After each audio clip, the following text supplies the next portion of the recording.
നടി ഹൻസിക മോദ്വാനിയും ഭർത്താവ് സോഹേൽ ഖദൂരിയും വിവാഹമോചിതരായി. മുംബൈയിലെ ബാന്ദ്ര കുടുംബ കോടതിയാണ് ഇരുവർക്കും വിവാഹമോചനം അനുവദിച്ചത്.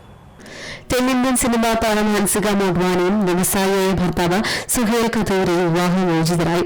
മുംബൈയിലെ ബാന്ദ്ര കുടുംബ കോടതിയാണ് ഇരുവരുടെയും വിവാഹമോചന വിധി പുറപ്പെടുവിച്ചത്. പരസ്പര സമ്മതപ്രകാരമുള്ള വിവാഹമോചനത്തിനാണ് നടി കോടതിയെ സമീപിച്ചത്. വേർപിരിയലിന്റെ ഭാഗമായി സുഹേലിൽ നിന്ന് സ്ത്രീധനവുമായി ബന്ധപ്പെട്ട കാര്യങ്ങളോ ജീവനാംശമോ ഹൻസിക ആവശ്യപ്പെട്ടിട്ടില്ല. വിവാഹത്തിന് ശേഷം കുറച്ചുകാലം മാത്രമേ ഇരുവരും ഒരുമിച്ച് താമസിച്ചിട്ടുള്ളൂ. ഒരുമിച്ച് ജീവിക്കുന്നതിൽ പൊരുത്തക്കേടുകൾ ഉണ്ടായതോടെയാണ് വിവാഹബന്ധം വേർപ്പെടുത്താമെന്ന തീരുമാനത്തിൽ ഇരുവരും എത്തിച്ചേർന്നതെന്നാണ് റിപ്പോർട്ടുകൾ. ചെറിയ കാര്യങ്ങളിൽ പോലും തർക്കങ്ങൾ പതിവായതോടെ ബന്ധം മുന്നോട്ട് കൊണ്ടുപോകാൻ കഴിയില്ലെന്ന് ഇരുവരും തിരിച്ചറിഞ്ഞു.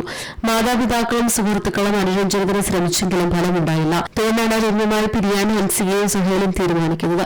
2022 ഡിസംബർ 4 ജയ്പൂരിലെ മന്തോട്ട കോട്ടയിൽ ഹിന്ദു ആചാരപ്രകാരം വളരെ ആഡംബരപൂർവ്വമായിരുന്നു ഇരുവരുടെ വിവാഹം.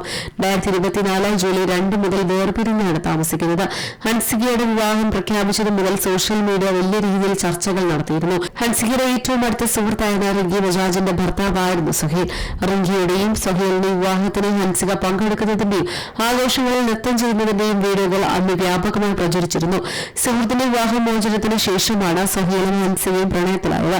ഈ ബന്ധം വലിയ വിമർശനങ്ങൾക്കും ഫ്രണ്ട്ഷിപ്പ് ബ്രേക്കർ എന്നൊക്കെയുള്ള സോഷ്യൽ മീഡിയ കടന്നാക്രമണങ്ങൾക്കും കാരണമായി. എല്ലാ വിമർശനങ്ങളും അതിജീവിച്ചായിരുന്നു ഇവരുടെ വിവാഹം. ഈ വിവാഹത്തിന്റെ ഓരോ നിമിഷവും പകർത്തിയ ലവ് ഷാദി ഡ്രാമ എന്ന റിയാലിറ്റി ഷോ ഡിസ്നി പ്ലസ് ഹോട്ട്സ്റ്റാറിലൂടെ പുറത്തിറങ്ങിയിരുന്നു.